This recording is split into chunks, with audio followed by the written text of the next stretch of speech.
Welcome, everyone. My name is Adrian Leeds with the Adrian Leeds Group, and I want to welcome you to the North American Expats in France Quarterly Financial Forum. This is first quarter 2025. And we have a big topic today. We're going to talk about the U.S. France tax treaty, which, as far as Jonathan Hadida says, is the best in the world. We're going to be with Brian Dunhill, who is the co-sponsor of this event. Brian, you want to say hello? Very nice to see you as always, Adrian. And with Brian are two of his colleagues, Cedric Bernier, who is the director of the French office and a financial advisor, and he's in Biarritz, and Eric Frison, who's also with Dunhill, and he is currently in Antibes. I've got Patty Sadowskis with us, who's going to be monitoring the Q&A. So when you have questions to ask, please put them in the Q&A here on Zoom, and then we're going to address those questions at the end of the talk. Please keep them on topic. Please don't make them too personal, because we want everyone to benefit from the answers. And I think we're going to go ahead and get started with Brian. Yes? Perfect. Yeah, absolutely. Well, I think Cedric and Erica have taught us that I need to pick where I'm living a little bit better, living in the sunshine parts of France. And if you don't know where those places are, you haven't read enough of Adrian's newsletters of the beautiful parts of France. Patty and I are both in Nice at the moment. So not too far away from Eric. Exactly. You guys have it all right. You guys have done everything right in that way. Today, as we build up to tax day, we're going to be talking to Jonathan Hadida, who is the tax extraordinaire on everything to do with American expat taxes for people living in France. Now, Jonathan, we were exchanging some emails, and I think we came up with the term that taxes are like mothers. They're often misunderstood, but they're never forgotten. So we'll keep that on topic, that we essentially need to make sure we don't forget any of the big exchanges. But you've also made the expression that the double taxation agreement between America and France is the bee's knees. And we were going to want to concentrate on that, all the great news and all of the things, but all of the aspects that we don't want to miss out on as American expats. So without further ado, I'd like to introduce Jonathan Hadida and pass it over to you. Excellent.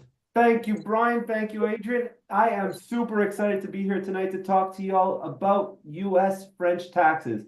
Because as Brian said, taxes may be like mothers, but my father used to say taxes are more like mother-in-laws.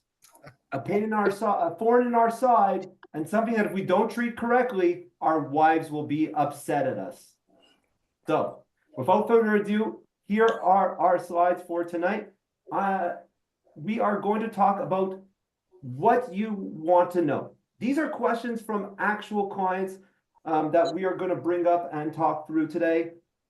We will start, as always, with a general introduction of myself, and then we'll get into our topic. So, my name is Jonathan Hadida. As Brian said, I am the founder of Hadida Tax Advisors. We are a small U.S. and French tax firm assisting Americans living in and around France. I am a lawyer by trade, but an accountant at heart. I like to say, because I am a member of the New York Bar, but have been doing U.S. taxes for coming up on 20 years now. So if you see the gray in my hair and the thinning in my hair, or if you've watched videos before and if you see that picture of that young man there who's looks much more svelte, that was years ago, and I've been doing this for a little while. A lawyer by trade and accountant by heart. Does that mean you're looking at my shoes instead of your own? Absolutely, Brian. I always look at your shoes. I always pay attention to that.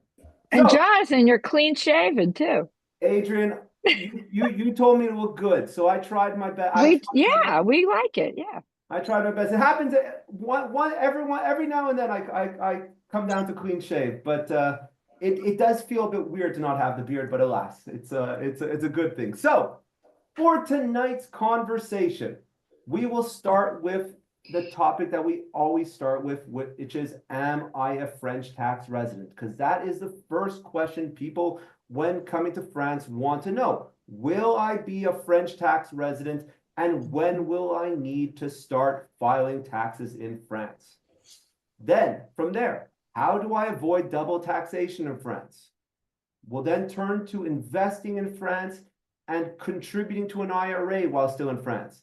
And that will be our chance to have Cedric, Eric, and Brian regale us with various stories from the financial world and explain just why I like to say that the financial advisor is your best friend when in France. Because again, the most dangerous man or woman in France is a French banker. Right? So we'll talk about that. We'll then quickly just cover off ownership of a foreign corporation, because too often people come to us and say, hey, I just set up a French company. Cool, eh? We'll talk about why it's cool, but has some problems. We will talk about gifts and inheritance. What happens if you receive money from an American in France? What happens if you see it as an inheritance? We'll talk through that. And then last but not least, I unfortunately have left the bad news for the end. I probably should have sandwiched it, but no, I want to make sure that it is remembered. France does not trust trusts. So we will walk through why France doesn't trust trusts and why it is so important, if you have a trust, to reach out and speak to us before you come to France. Okay?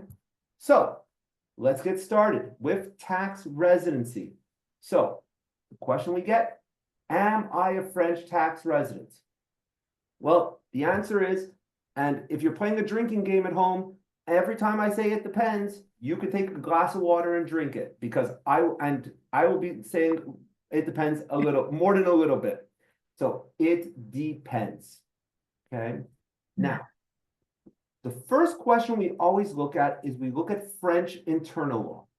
And under French internal law, we look at where is your principal place of residence? Where is your principal place of abode?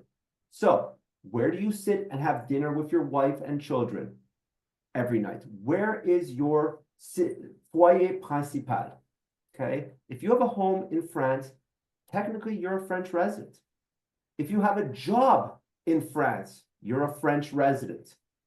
If your center of economic interest is in France, you're a French tax resident. Okay. Now, I had a question the other day. I just bought a house with Adrian Leeds in Nice. Does that mean I'm a French tax resident now? Adrian? Does it? No. There you go. No, it does not. It just One has means nothing to do with the other, Jonathan, and you know it. I know it, but I just wanted to make sure that you knew it. Thank you. But basically, that does not make you a tax resident. That just makes you smart. Because again, Nice is magnificent. And anyone who hasn't been to Nice will know that Nice is fantastic. So says Eric, so says Adrian, so says Patty. Brian was just, as Brian said, he's lamenting not being in Nice. Trust me, I'm lamenting it as well during our cold winters here in the Alps. So, if you're a French tax resident under French internal law, does that mean that you have to file a tax return? The answer is no, because we then turn our attention to the US French tax treaty. And under the US French tax treaty, we look at 4 questions, but the main one is the second one. The first one is, do you have a home in both countries? If the answer is yes, or a home available to you, sorry.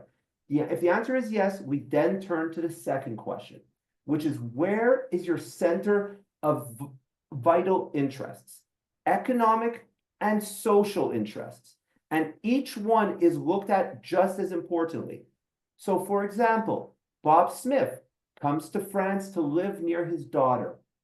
Bob Smith has all his investments back in the States. However, Bob Smith's only daughter lives in France and Bob Smith comes to France. Well, it now may be a tie in terms of where his center of vital interests is.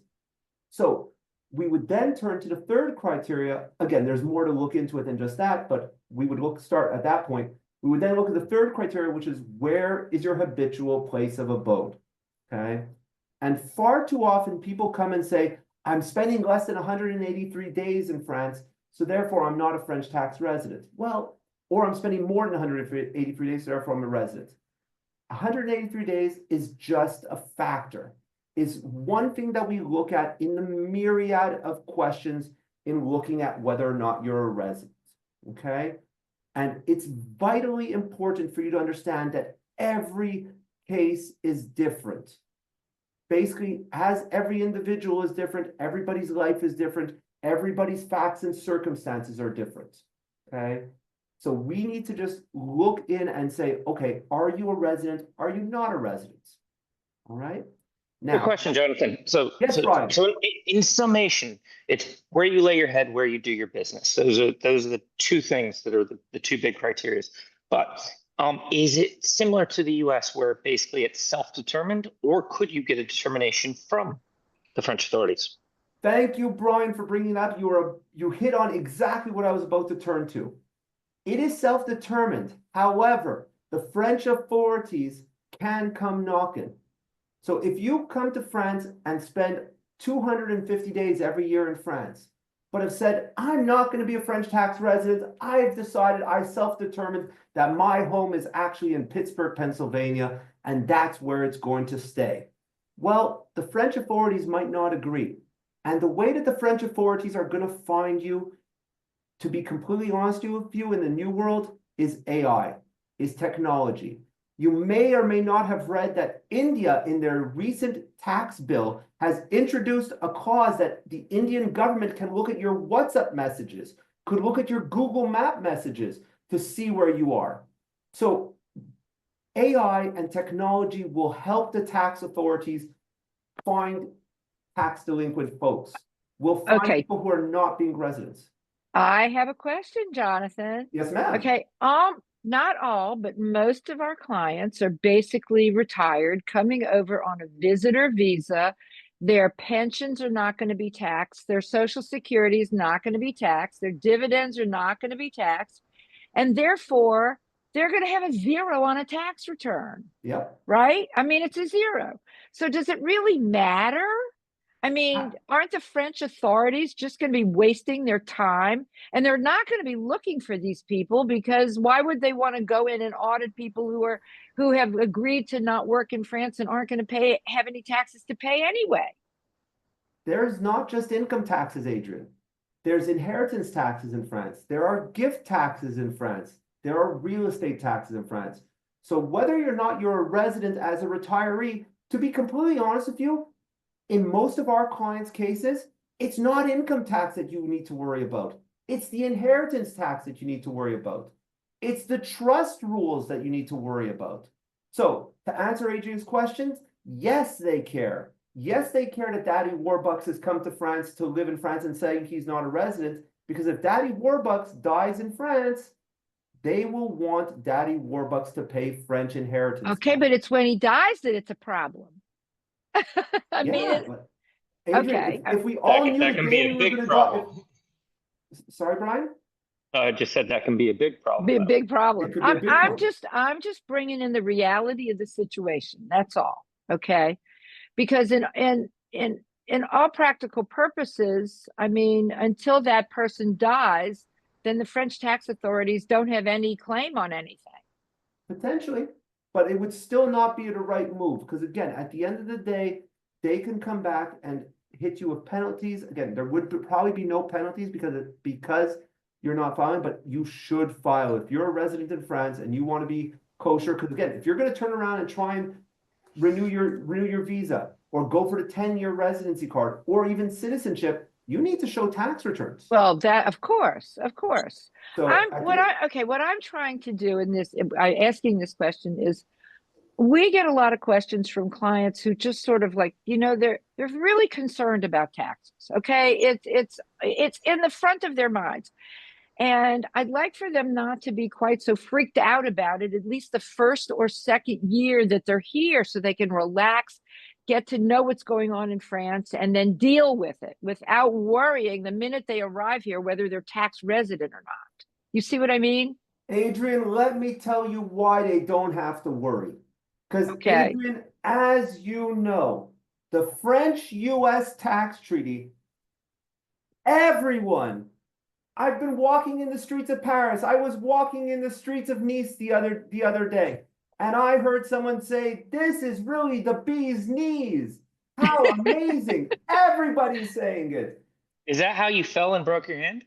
Pretty much. I got blown over by the wind, and it basically, I started fighting against the floor, and the floor won. But basically, the US-French tax treaty is something that makes it that for US retirees, you should not worry about French taxes. You should come to France. You should, as Brian told us last year, you should go back and find, President Lyndon Johnson and Charles de Gaulle from 1967. Go lay a prayer at their tombs and say thank you very much for this magnificent piece of work, which allows you to come live in France and not pay French taxes on your US sourced investment income, pension income, rental income.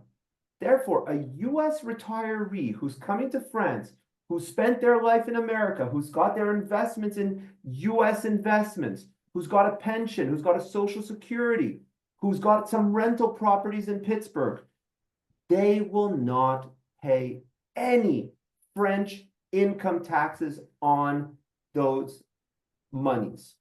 Therefore, Okay, I got another question, which Shoot. was asked to me today, and that is if we are concerned about what Mr. Trump might do to this. Adrian, I could be concerned about so many things. To be honest with you, my biggest problem was the floor. It broke my hand. But if I'm worried about everything, we cannot be concerned. At the end of the day, we don't know. I mean, it would right. it would take a lot. It would not be a good move for America to get rid of this US-French tax treaty. So honestly, I don't know. I don't believe anything will happen. It would require a major change in the US tax policy. I don't foresee it. That's what I actually said. In the last decade, we've only seen globally 4 double taxation treaties actually revoked.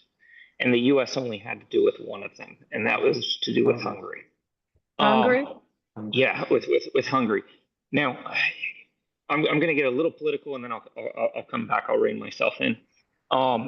Essentially, most of these policies that have to do with cross-border issues are Trump's attempts to muscle the dollar down, right? Now, whether he'll be successful or not, that's a real question for our. Sorry, it is really a question over the course of time. But at the end of the day, he doesn't want to actually make huge changes, especially with something that's not going to help in any way, shape, or form of restructuring any of the deficits that are going into that, i.e., it would actually not help him in any way, shape, or form to have individuals that are moving to France be taxed in France instead of in America. No, that is true. It won't come from the Trump administration, and I would actually guess that the Trump administration doesn't have a clue that this is the case. That it even exists. Exactly. So I would not be concerned about that. There's bigger concerns that we have in regards to the Trump administration at this point in time. Okay, we'll put that to rest. Jonathan, you can continue now. Thank you. Perfect. Now, in terms of residency, I'm just going to come back to residency to add one final point. So again, a lot of times people ask us, so I got asked this the other day. I moved to France on March 23rd or 26th of 2025. Does France care about anything that happens before I became a tax resident? Okay. And this is an important thing to remember. It's kind of like when you're young and you have a new girlfriend. Anything that happened with your girlfriend before she met you doesn't matter. You only care from the moment you started dating onwards. Well, France sees you like the new girlfriend or new boyfriend. They only care from the day you come onwards. Anything that happened before, that doesn't matter in life. It's from that day onwards that they will tax you and will look at your income. Okay. So I understand why your girlfriend became your wife, Jonathan, with oh that yeah, statement. no, absolutely. With quotes like that, how would you not want to marry me? Plus, come on, I do taxes. It's great. What woman doesn't want a tax guy who's losing his hair and getting fatter all the time? It's a good problem to have. It's because you got that fancy new camera. It just adds 10 pounds. Hey, plus I've got a Bob Smith t-shirt behind me, Expos jersey behind me, so it's a good thing. So let's talk about investing. We have a lot of investing guys here with us today. So now I'm going to stop talking for a little bit and I'm going to turn it over to Cedric Bernier. Now, for those of you who don't know Cedric, Cedric is from Quebec City. And as we all know, nobody in Quebec City ever lies or doesn't tell the truth, except if their names are Parizeau, Obu, or Marois, or anything like that. And Are these inside jokes? These are inside Canadian jokes. If you Is that what understood that joke, yes. You're from Quebec. You're from Quebec. So is this all in an attempt to make sure that we teach the entire audience how to pretend to be Canadian for the next 4 years? Absolutely. Well, everyone, yeah, well, yeah. Maybe. So the questions that we get asked often is, how do I invest when I'm in France? And how do I do it in the most tax efficient manner? So, Cedric, PFIX. Yes. I'll let you talk about PFIX for a second. And basically, people, if you want to understand why Dunhill Financial, Cedric, Eric, why they all have jobs, PFIX. And the fact that they're very good at handling your money. So, Cedric, I'll turn it to you. Yeah. Well, I'll share a little bit because I've been doing cross-border financial advice in France for the last 3 years. And that's one of the main things we see clients that move to France, open many different types of investment accounts with French bankers that probably try to do a good job, offering great, in tax deferred investments to their clients. But Assurance Vie is one of the main, type of accounts that we see with our clients. And for Americans, it's really difficult because it's taxable in the US. You have to report it when you file taxes in the US, and most people don't. So I would say, yeah, the investment inside of these French investments are going to be PFIC. They're going to be foreign mutual funds, most of them. And then that's going to be a big issue for a lot of our clients because they don't report it each year. You don't get a 1099 when you file taxes at the end of the year. You don't get the tax documents you need to file taxes in the US. So that's really something that's a big issue for a lot of our clients in France. So just to be clear, a passive foreign investment company, Cedric, is generally a foreign mutual fund or a foreign ETF. Yep, that's right. Perfect. And now, do you want to cover why they're so bad from a tax perspective, or you want me to take that? Yeah, if you want, yeah. Okay. Go ahead. Passive foreign investment companies are like every 4-letter word. Sometimes fun, but usually not. So, passive foreign investment companies will lead you down a path of US taxation that will be unfortunately relatively significant. There are different ways to treat a passive foreign investment company on a US tax return, but I'll cover the simplest one, which is basically the tax treatment. You buy a PFIC today, you sell it 10 years down the road. The US taxation, they do not want you to invest in mutual funds or ETFs outside of Wall Street. So therefore, they have punitive taxation, meaning you will be taxed at the top marginal rate for each year. So buy it today, sell it in 10 years. You have a gain of $100. That $100 gets ratably allocated over the 10 years. Each year's tranche has taxation at the top marginal rate. So currently 37%. So you may be in a 0% tax bracket and have PFIX, you will still pay 37% on that gain. And to make matters worse, or to add to the fun, they hit you with interest, compound interest, back from the time you purchased it. So you may wind up with a $100 gain, you may wind up paying $40, $45, $50 of taxes. you will wave your fist at me and say, my Lord, Jonathan, how is this possible? And I will say it's all due to the most dangerous man or woman in France, the French banker. Okay. So Cedric, how do you guys help clients avoid PFICs? Yeah, one thing we can avoid it is by investing in the US with US custodians, and then we can invest, in investments that are either individual securities, then you don't have that issue, or investing in US ETF. That's the main way that we can help our clients avoid these mistakes. Yeah. Awesome. Brian, Eric, anything you guys want to add? So, in summation, your mother wouldn't let you use 4-letter words, and your tax accountant shouldn't let you use 4-letter acronyms. So that is our real takeaway with PFICs. I'm going to add one extra little disclaimer on there. It was said, but subtly in there. If we buy exchange traded funds that trade outside of the United States, they are considered PFICs. Mm-hmm. So don't think that just because you bought the S&P 500 on, say, the Frankfurt Stock Exchange that you're safe. Now, everything you need to buy has to be on that U.S. stock exchange in some way, shape, or form to avoid being a PFIC in that regard. We also have 4 different platforms that we utilize on the U.S. side to be able to take care of these types of situations. And one of them is actually not held in the U.S., but adheres to all the U.S. rules just in case you're trying to get your money out of the U.S. Avoids having PFICs. So different situations for different, different things that we can utilize for different situations.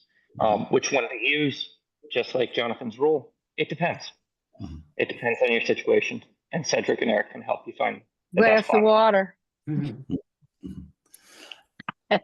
Additionally, the other advantage of using investments in the US, and I'm just going to turn back for a second.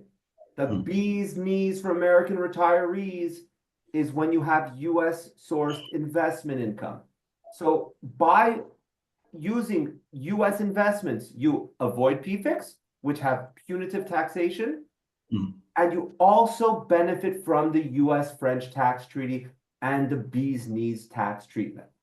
Okay, so let's continue.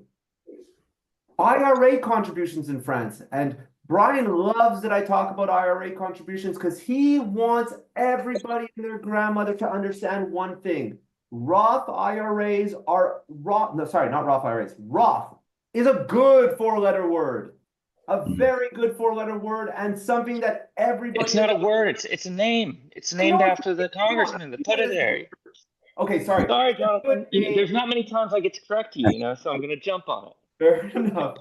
Roth is a good 4-letter name, and it is the best way to save for retirement. Because you have to remember, as a U.S. individual living in France, you're going to pay next to no French taxes. If you're working in France, you may pay taxes in France, but not in America. So doing a Roth conversion and adding Roth conversions into your strategy is great, A, for your taxes, but B, for your long-term growth strategy to ensure that you are properly planning for retirement. Okay, so if you are thinking of doing IRA contributions, there are certain limits, 7,000 or 8,000, depending on your age. There are various questions that need to be looked at in terms of how we file your tax returns. You cannot simply just go in and file with a foreign earned income exclusion. You may likely need to take a foreign tax credit, take the foreign tax credit route. So again, these are questions that you should be having a conversation with your tax advisor and your financial advisor together in lockstep.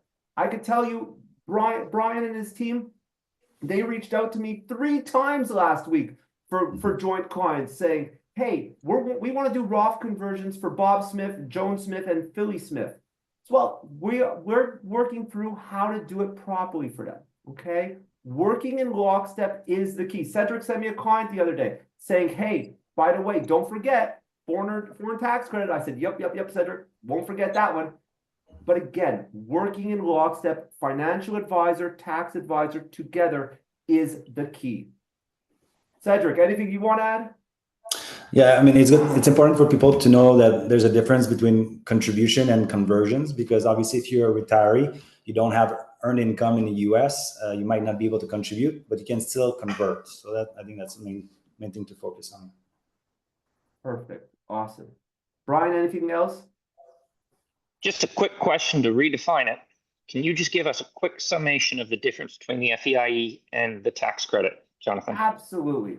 The foreign earned income exclusion is a straight off the top exclusion or deduction of your income. So if you earn up to $130,000 outside of the United States in 2025, the first $130,000 straight off the top tax free. Meaning if you earn $70,000 and you take this foreign earned income exclusion, you will have no income because it's $70,000 deduction, no income, no tax. In order to benefit from the foreign earned income exclusion, you have to meet one of two time-based tests.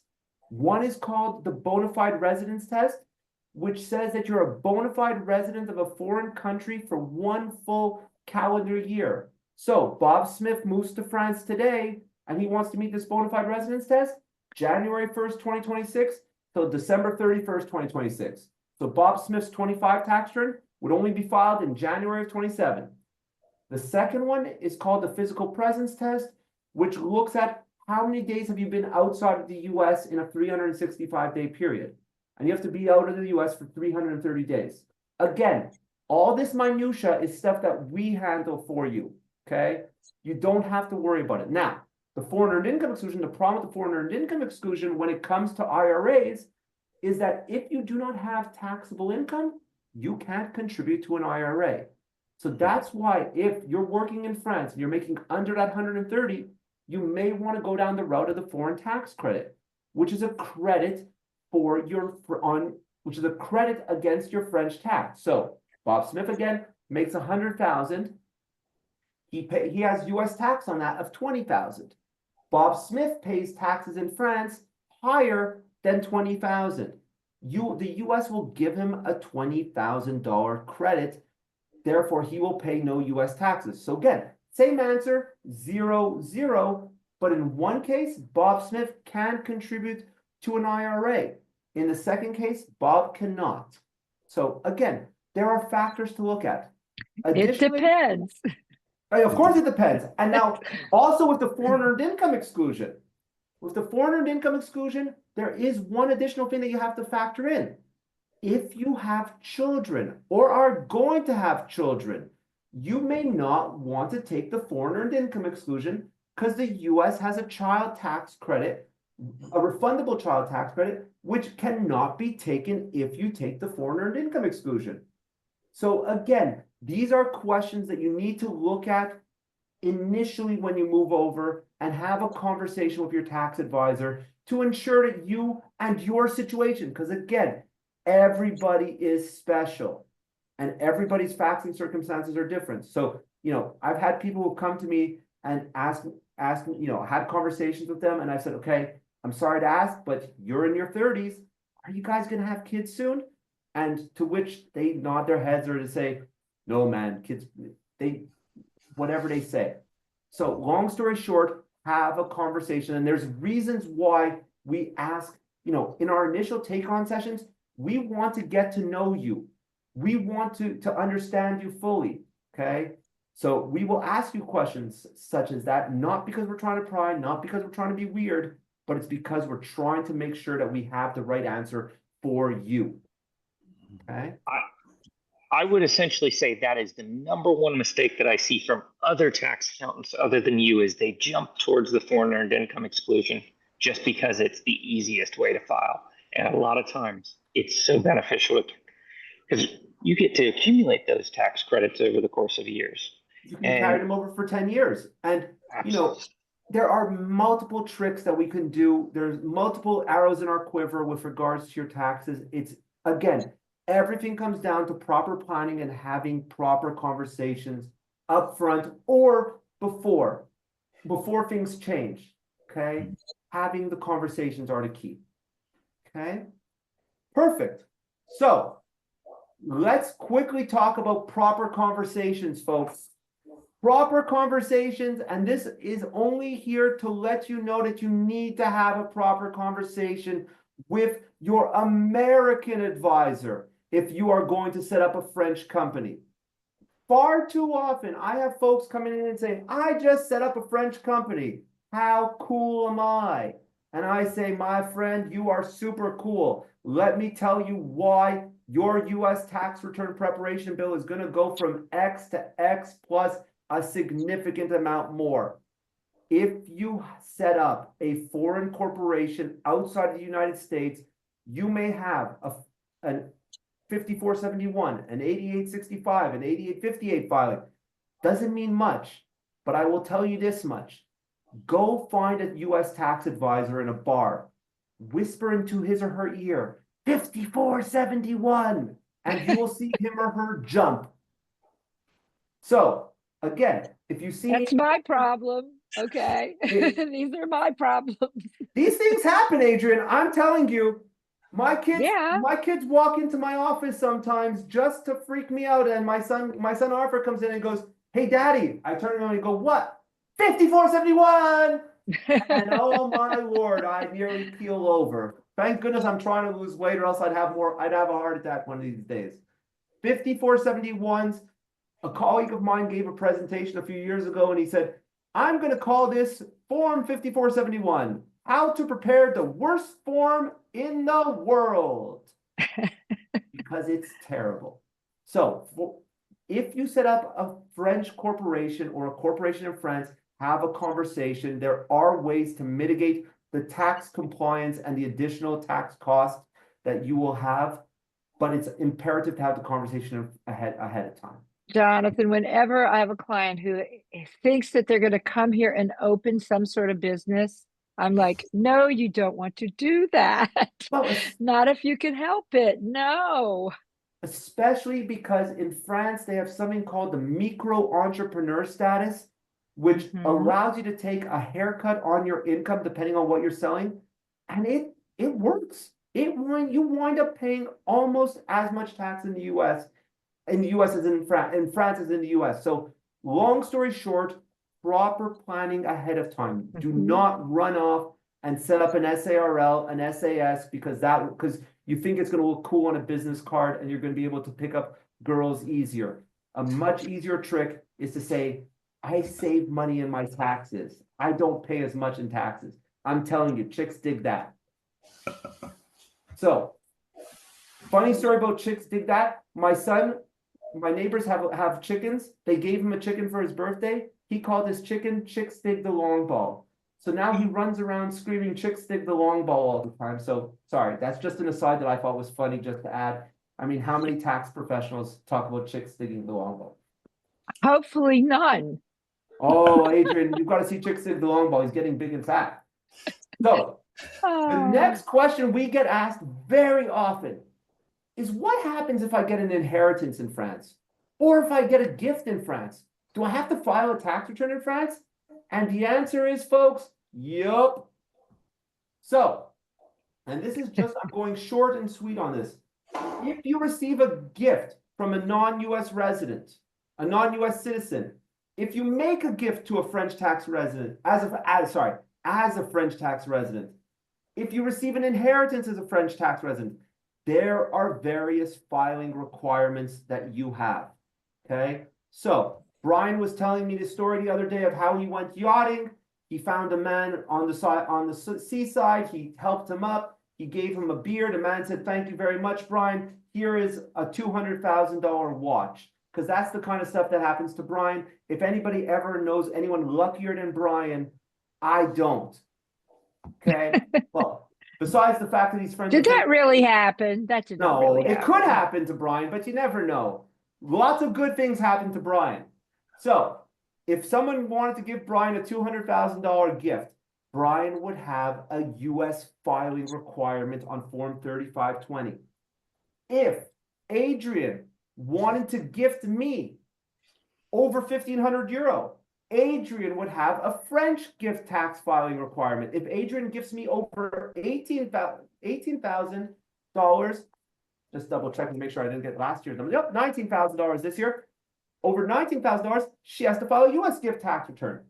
And last but not least, if Cedric receives an inheritance, even if it's an inheritance from a U.S. person, Cedric will have to file a French inheritance tax return. So why am I And it's sharing all this? share, very share. In Beaucoup share. And Uh-huh. French inheritance tax returns need to be filed for a simple reason. If you receive an inheritance from a U.S. person, you more likely than not, and again, more likely than not, will not pay any French inheritance tax on it due to the French inheritance and estate tax treaty. Okay, again, all the tax treaties for Americans are the bee's knees. However, you will have to file an inheritance tax return. And an inheritance tax return can only be done with a notary or a French attorney. And if there are French real estate involved, it has to be with a notary. And anyone who knows a notary in France knows that notaries are forced to charge based on a governmental tariff rate, and it's expensive. So if you have any questions or need any help, please reach out on these questions. I just want to make it clear that these may have implications and they may be severe. So just take note. Well, John, yes, ma'am. No, I was just going to say, as you know, the inheritance tax situation is a big topic. I mean, it's something I cover with my clients almost constantly. And one of the things that I'm always advising is that the people who are purchasing property, especially for retirees, they're older, 60 years old plus, and they have kids, that they should consider purchasing the property in their kids' names so that the kids can inherit the property tax-free, because the inheritance taxes are so expensive. And it's a great way of getting some of their assets over to their children in a totally tax-free way, which is something I'm doing myself now. Yeah. And again, this all requires proper planning ahead of time. And it's one of the reasons why, you know, if you have any questions, you reach out to us, you reach out to Adrian, we will help you. We will, both Adrian and myself will point you probably towards Carol and Nice, but basically we will help you ensure that you're setting yourself up for success on, especially when it comes to a real estate purchase, because there are a multitude of ways to do it. Besides buying in your children's name, you can use something called démembrement, which again is above and beyond the subject in this conversation, but you can use something called démembrement, which I like to tell people to use because, hey, you never know if your kids are going to marry a bad wife and lead to family strife and want to kick you out of the house. So you're probably better off using the démembrement because they can't kick you out of the house. You never. I've got 3 boys. One of them is going to marry somebody that doesn't like me. I don't know how it's going to be possible, but one of them is going to. So it's gonna lead to problems. Well, again, knock on wood that it doesn't. But anywho, long story short, proper planning ahead of time, or if you're going to make a gift, receive a gift, or receive an inheritance, have a conversation because there are various filings. Okay. Okay, Jonathan, we're down to about 15 minutes remaining, and I want to have enough time for the Q&A. Perfect. But Adrian, this is it, Adrian. This is the bad news. This is the slide. This is the slide where we take all our happy smiles and the bee's knees, and we tell Americans one specific thing. France does not trust trusts. They do not. So, what does that mean? If you are the trustee, the beneficiary, or the settlor of a trust, a conversation needs to be had before you come to France. There are 2 trust filing requirements if you have a trust. One is an annual filing requirement where you have to say, hey, these are all the assets I have in the trust.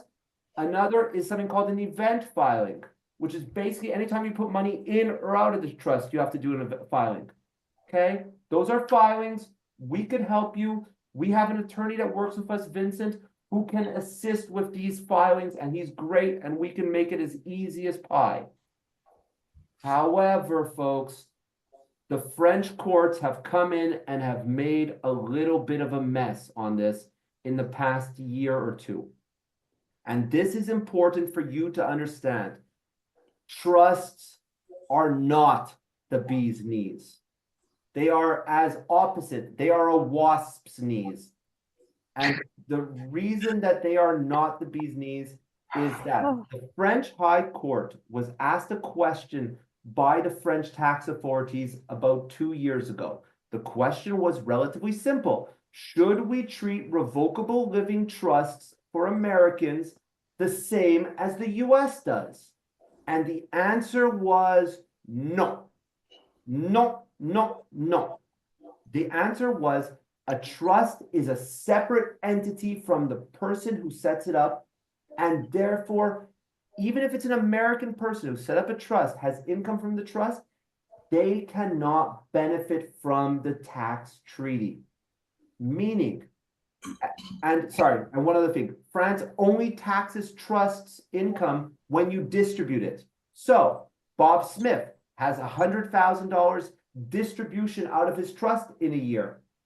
France will want to tax the portion of that that's income.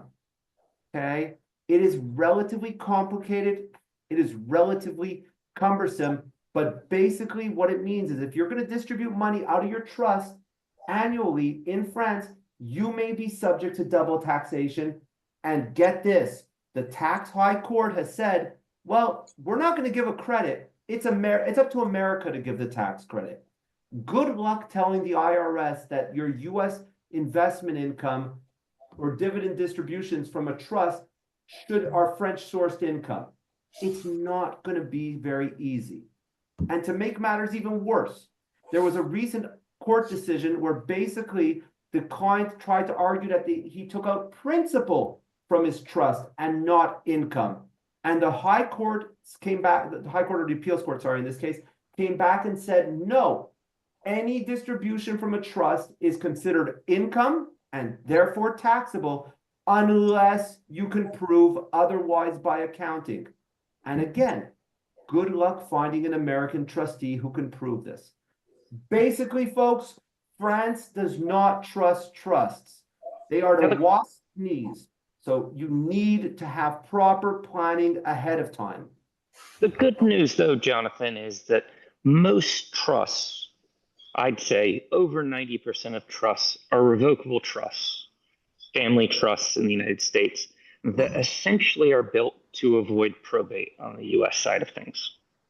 So by the time you move to France, if you take the money out of the trust and put it back into single name, you're not in a detrimental position. It was a great estate planning tool while you were in the US, but it's not going to change your situation significantly once you get to France.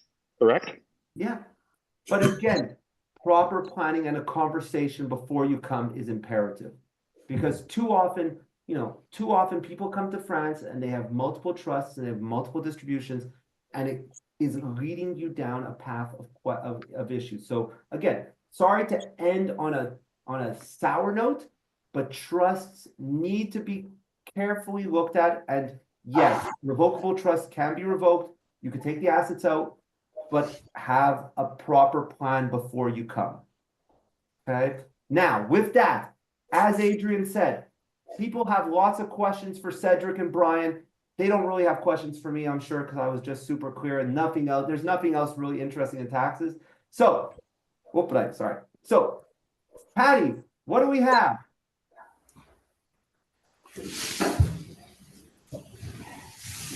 Patty, wake up. I turned, oh, sorry. I'm here. Jonathan, I'm going to start with some questions for you. Shoot. Don't you love it? We have several questions from people who are working remotely, living in France and working remotely. I saw that. About when they become tax resident in France and how this all affects them being not retirees. And Buck says it depends. It depends. There you go. It depends. If you're a remote worker in France, a conversation should be had with a tax professional to ensure that your situation is treated with the care and love that is necessary for your situation. But it depends. Thank you, Jonathan. I have another tax question for Jonathan. This is from Carol. I currently live in a high income tax state, California. I plan to be living in France by the end of 2025. Is it worth moving my domicile to a no income tax state, even if only briefly? This is one that Brian and I had a back and forth on the other day. And the answer that Brian will give, and I actually don't disagree with Brian, so I'll give Brian's answer. Brian's answer is if you keep your bank accounts in California and your address is in California, there is a chance that you will get a notice from California asking for a tax return. So poor Brian here, who used to live in California, he got $10 of interest one year on a 1099, and California asked him for a California tax return. California is a sticky state. So the answer is it probably doesn't hurt. It's not absolutely necessary, but it probably doesn't hurt. I'm going to add to that, Jonathan. The silliest mistake is to have a big 1099 go to that state after you live there, i.e., you use a friend's address in California, you've moved to France, then all of a sudden they send you a bill for $100,000, and you're having to argue quite extensively to say, yes, I've got a 1099 that says I live in California, but I actually don't live there. Yeah. A lot of our clients will move to a state that is not only non-taxable, but a state that has the driving license reciprocation, so they can also get the driving license and benefit from the, the no tax state as well. Florida, for example, is one of them. Right. Plus, we could use a few extra voters in Florida. You mean on the side we want them to be on? We'll leave it at that. Okay, we've got 5 minutes. Patty, find us another good question. Okay, now I got to find another good one. I thought I had one for Brian. There was one that was asking, do you need to have a French financial advisor? So I'll jump on that one. Yes, that's a good one. Yes. So here's one thing that I find is so important.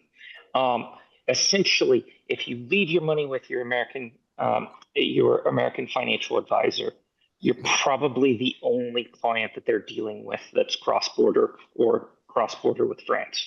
By dealing with a firm, Eric and Cedric, all of their clients are Americans that live in France. That means you're the norm for them. When you're asking them questions about the double taxation treaty, they're not looking for it. They know it back to front. So when we're talking about PFIX, it's not how does that work and how does that operate? We have Jonathan on speed dial. Sometimes I think he wants to block me, but we do have him on speed dial. So we're having those constant conversations and we're working with all the professionals. It's the typical type of client for us. So yes, I do recommend having a financial advisor that deals with Americans in France because we know your issues. I agree with you on that, Brian, completely. They are American. No. I mean, I see that there are a lot of financial advisors that claim to be international, but the truth is they don't really understand what that means. Not fully. So, Absolutely. Okay. Patty? I know, I'm trying to find the next question. This is maybe one for Jonathan, but it comes up from time to time. What is the situation for a French U.S. couple in FATCA? Are the French member investments in France taxed in the U.S.? So whenever we have a dual national couple, we always recommend, well, again, it depends.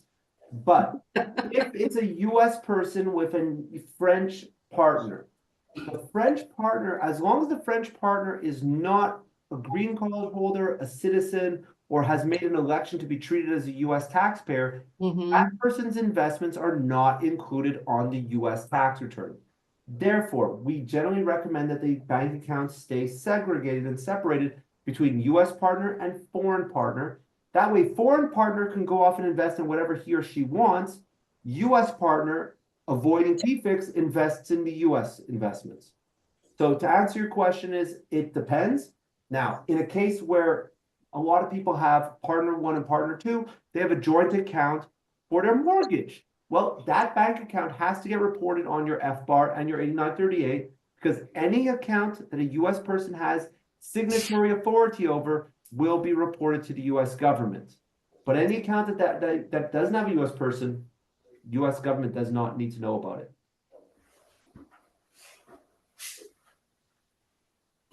Thank you, Jonathan.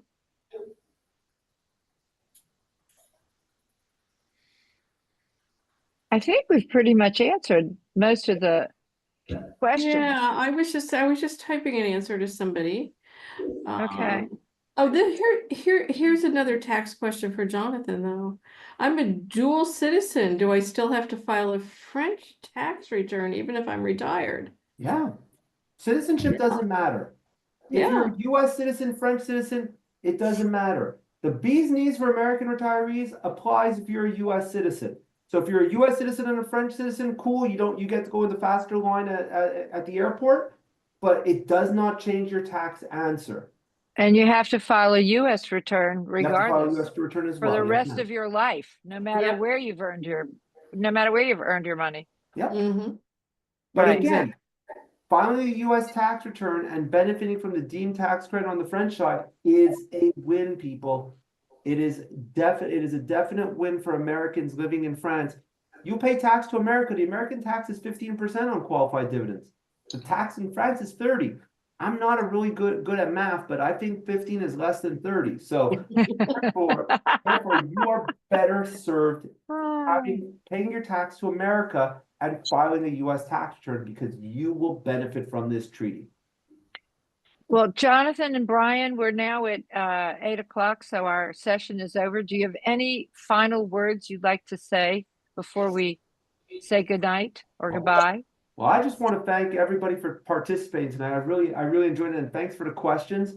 And if you have any questions, please do not hesitate to reach out to us at hello@hadtax.com. We are here for you to help you in all your French tax needs. And yes, we are, and I'm sure Brian, who's not on camera right now, is very excited to have Eric and Cedric having joined over from Harrison Brooks recently. And I'm very excited to have Cedric working, because now Cedric working with Brian, because now it makes it cut down from my sending clients to 2 different places. It's now all to Cedric. So it's a huge win.